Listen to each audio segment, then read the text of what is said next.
Think about the last time it happened. You were speaking and someone talked over you. Plans were canceled again, with no real apology.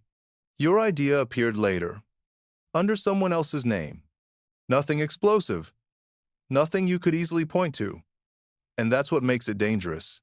Because disrespect rarely shows up as an attack. It shows up as a question. And every time you don't answer it, an answer is chosen for you. Most people don't wake up planning to disrespect you. But they do notice what you tolerate.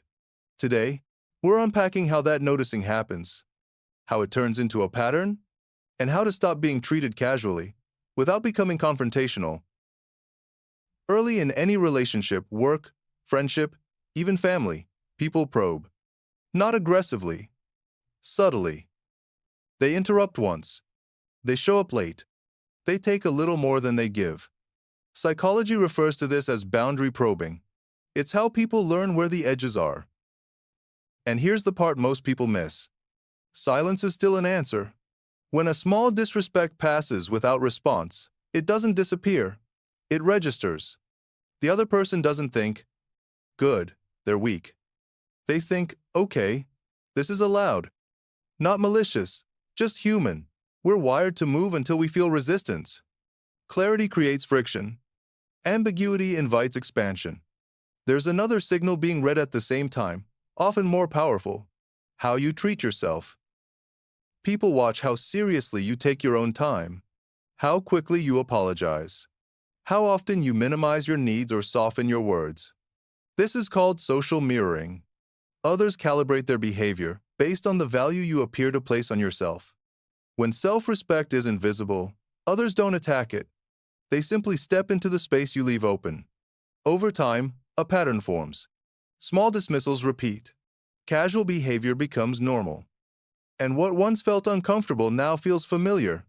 That's behavioral conditioning, not in theory, but in daily life. And this is where many people get confused. They believe setting boundaries means becoming harsh, cold, or difficult. But boundaries aren't aggression. They're definition.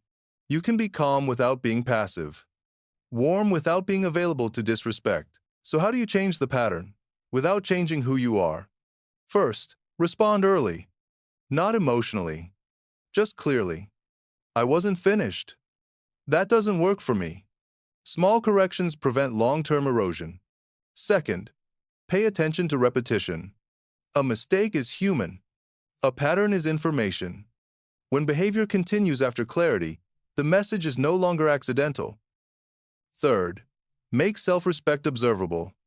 Honor your time. Speak plainly about your work. Say no without explanation. You don't need intensity. You need consistency. Respect isn't demanded. It's established quietly through what you allow and what you interrupt. The people who value you will adjust. The ones who don't were depending on your silence. And losing that dynamic isn't loss. It's alignment. If this resonated, like and subscribe for more calm psychology insights. And if you've ever noticed too late that you were teaching someone how to treat you, share it in the comments.